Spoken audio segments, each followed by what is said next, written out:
So, ladies and gentlemen, he's outlined operations not only on the night of 6th and 7th of May, when Operation Sindoor commenced, but also on the subsequent night. Being well aware and familiar with the congenital and impulsive nature of our adversary, and even though we did attempt to reach out and communicate our compulsions to strike at the heart of terror to my counterpart in the immediate wake of Operation Sindoor, the request was brusquely turned down, with an intimation that a severe response was inevitable and in the offing. We were, of course, prepared. Operations on the 7th and the 8th, Air Marshal Bharti spoken about. On the night of 8th and 9th of May, they flew drones and aircrafts into our airspace all across the borders and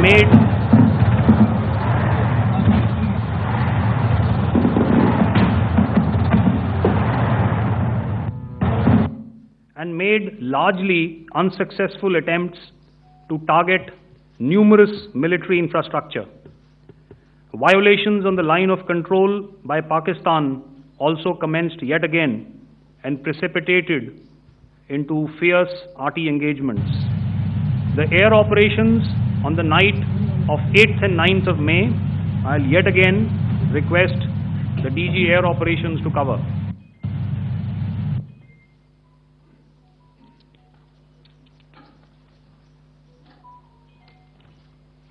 So I just covered what happened on the night of 7th and 8th. What we found that on the night of 8th and 9th, starting as early as 22:30 hours, our cities had a mass raid of drones, unmanned aerial vehicles, UCAVs, starting right from Srinagar, going down right up to Nalia. It was a mass raid in waves, and it was relentless. However, we were prepared, and our air defense preparedness ensured that there is no damage on ground or to any of the intended targets that the enemy might have planned for. The difference between 7th night and 8th night was that on 7th night, he sent in his Yeha class of UAVs, however, these UAVs can go some distance, they are armed. However, on the 8th, less numbers of armed UCAVs were there or UAVs were there, and more numbers of quadcopters, maybe for surveillance or just for harassment of civilians. This continued till midnight. Our air defense preparedness ensured that there was no damage on the ground, either to the military installations or to the civilians. However, the enemy had yet again shown that he wanted to up the ante and he wanted a fight, and we were up to the task. In a measured and calibrated response, we once again targeted his military installations, which included his SAM sites at Malirkant. This also included his surveillance radar sites at Lahore and close to Gujranwala. These were suitably addressed, and thereafter his drone attacks continued even till morning, which we countered, and during the daytime there was some respite. Here I would like to bring out another aspect. What we found was that while the drone attacks were being launched from somewhere close to Lahore, enemy had allowed his civilian aircraft to also continue to fly out of Lahore.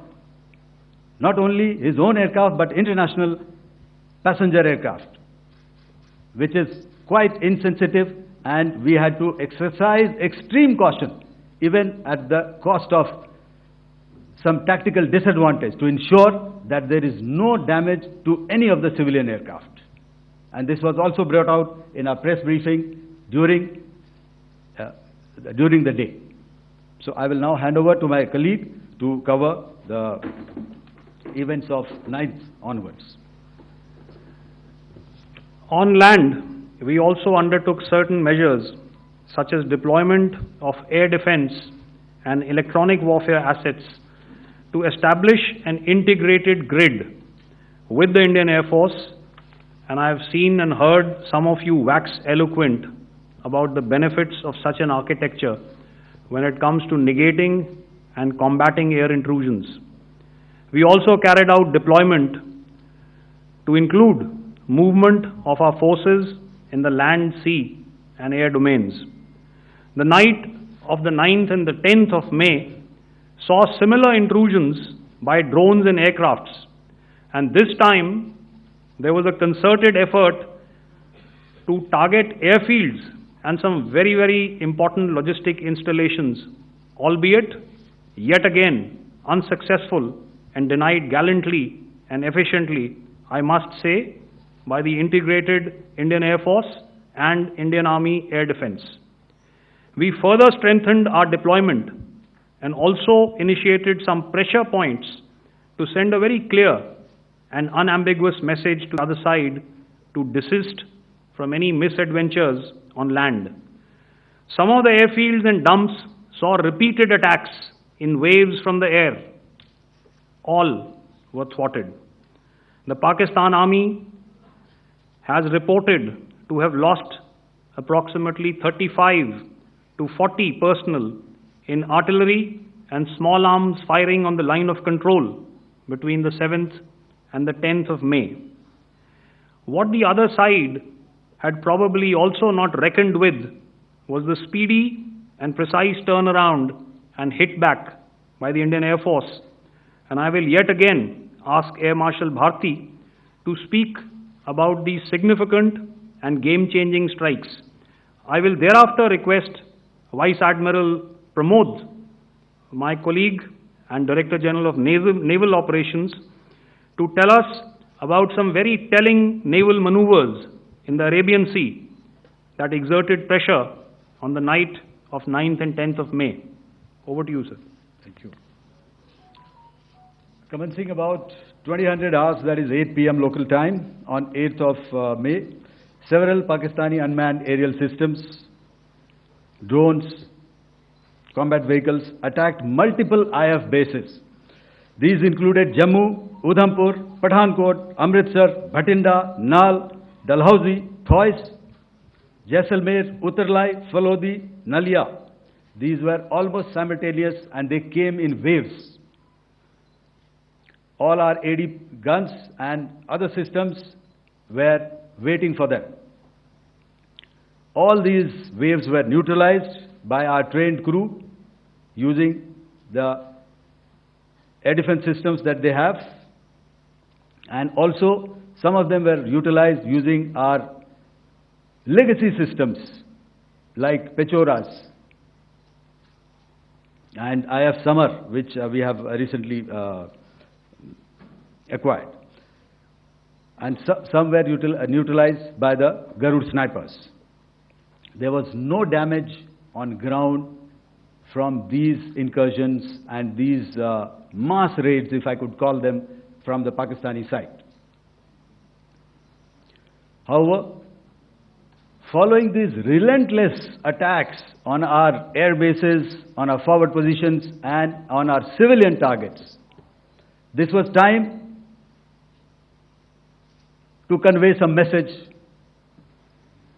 to our adversaries. And therefore, a decision was taken to strike where it would hurt. And towards that, in a swift, coordinated, calibrated attack, we struck his air bases, command centers, military infrastructure, air defense systems across the entire Western Front. The bases we struck include Chaklala, Rafiki, and mind you, Chaklala is Islamabad. Rahim Yar Khan, Sakar, sending a clear message that aggression will not be tolerated. This was followed by strikes at Sargoda, Bholari, Jacobabad. We also struck the C2 centers at Murid, the UAE complex at Murid, Rafiki, radar at Chunia, which I will show you, Rahim Yar Khan airfield, and the unmanned combat aerial vehicle hangar at Sakar. I would like to reiterate here that we have the capability to target every system at these bases and more.